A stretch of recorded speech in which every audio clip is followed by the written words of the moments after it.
What we saw this past weekend was absolutely incredible. Max Verstappen and Lewis Hamilton, after fighting for the championship all year long until the final rounds equal on points. A case of whoever beat the other in this race won the biggest prize in motorsport. And then it gets even crazier. A safety car is deployed, leaving one single lap to decide the 2021 Formula 1 World Championship.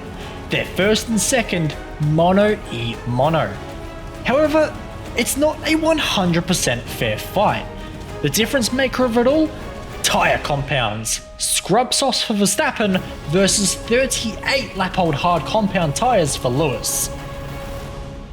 That got me thinking that we should do some tyre testing to see how these compounds respond in iRacing in the newly released Mercedes-AMG W12. This car features the soft, medium and hard tyre compounds, but how do these tyres wear compared to what we saw all year long in the real world?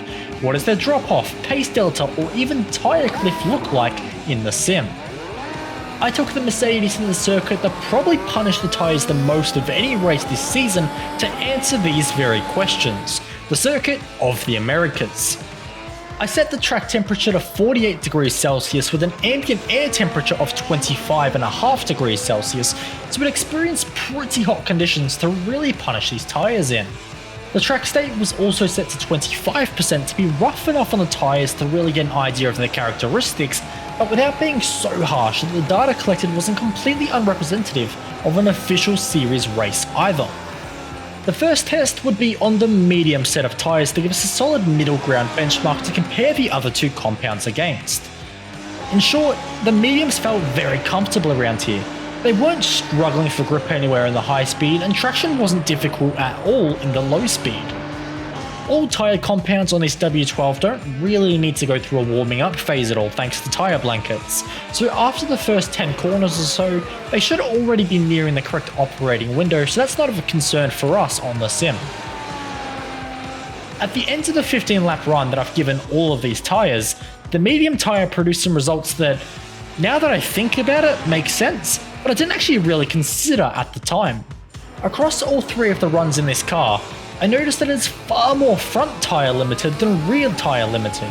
In open wheel cars such as the Dallara IR01, you're constantly trying to manage the rear tyres for keeping tyre temperature down and avoiding sliding out of the corners to save the rear tyre wear too. In contrast here, the fronts were getting punished, which meant the most significant issue we dealt with, rather than an unstable car, was actually understeer. It might even be a case that in the longer races, you'd much rather set the car up more towards over rotation at the start of the stint to balance the car out by the end of the stint. In particular, the left front tyre was getting slaughtered around here, with the medium tyre falling down to just 18% wear in the middle of the tyre carcass. The outside and inside of the tyre actually fared a little bit better, but still, this is very much on the extreme end of tyre wear after just 15 laps of running, so it did make me a little nervous to try out the soft tyre later on. Despite this severe tyre wear, the pace drop-off was only about 0.7 of a second compared to the start of the stint. It is worth remembering though that this car is very heavy with fuel, so by the end of the 15 lap run, it is a little over 30 kilograms lighter, which would help recover some time back on the straights. Next up, I tried the hard compound tyre, the slowest but most durable of the three compounds.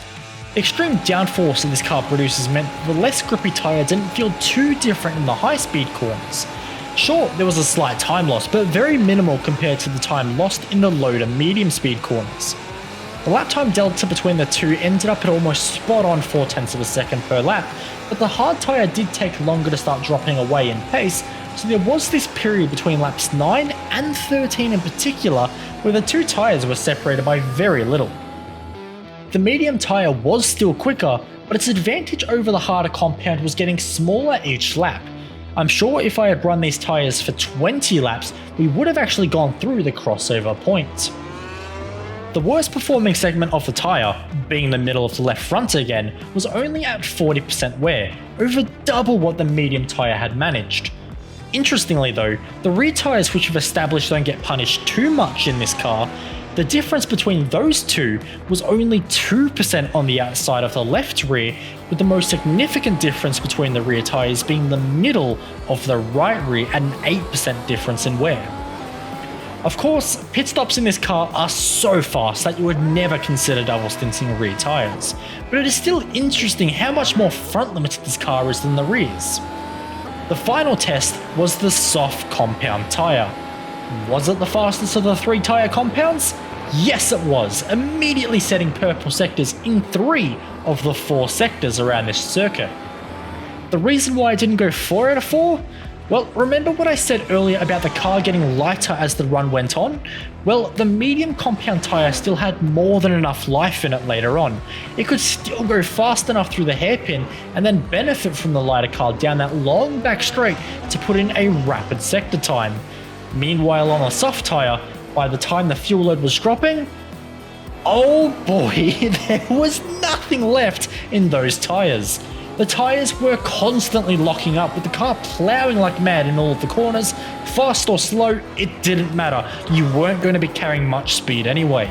It was challenging, and after just 15 laps, my lap times hadn't just dropped off by 1 or 2 seconds.